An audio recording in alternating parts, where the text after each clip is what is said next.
So we know that we invented this object, torque, whose magnitude is the force times some distance times the sine of the angle between two directions that involve the force and some radius, well, some distance rather, some vector which represents, so the force is acting on some object at some point. There's F, and this R vector, doesn't have to be a radius, it's the distance, is from that same point where the force is being applied to somewhere of choice. So we choose some point, in this case it's there, and this is the angle, phi. So we were looking at circular motion, and here's an object going around a circle, and we imagined that it was going around at constant speed. So let's try not to draw too much on this, but there's a centripetal force which is pointing that way, so that's Fc.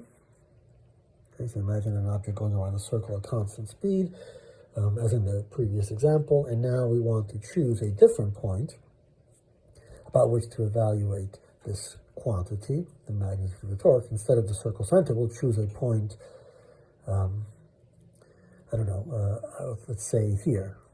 Okay, so out there. So when we do that, initially we have our R is that, and we can see that there's an angle here that's clearly not 0. It's greater than 90, in fact.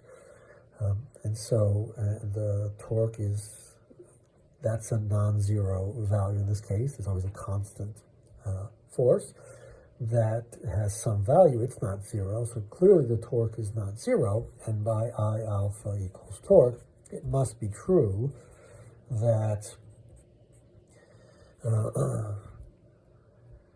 in this case, I is the mass of the object times that distance squared, and that these values are not 0, so the angular acceleration about this point, or if you will, about some axis through this point, is not 0. So there's actually a torque, and that changes the angular speed of the object. So the angular speed of the object about this point must be changing, and so the object is going around, and we can evaluate this at other points. So for example, when the object is here, the centripetal force is always that way.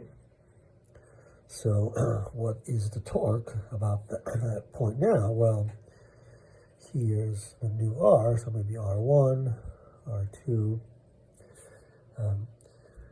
That's also not 0. This is phi 2, this is phi 1.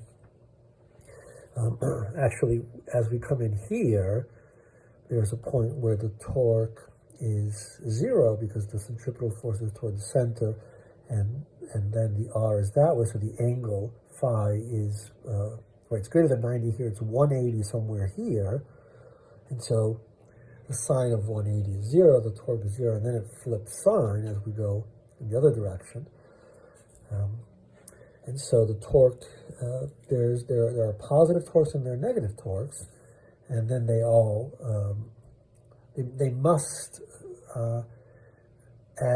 cancel overall such that the object comes back to here with the same angular speed about this point.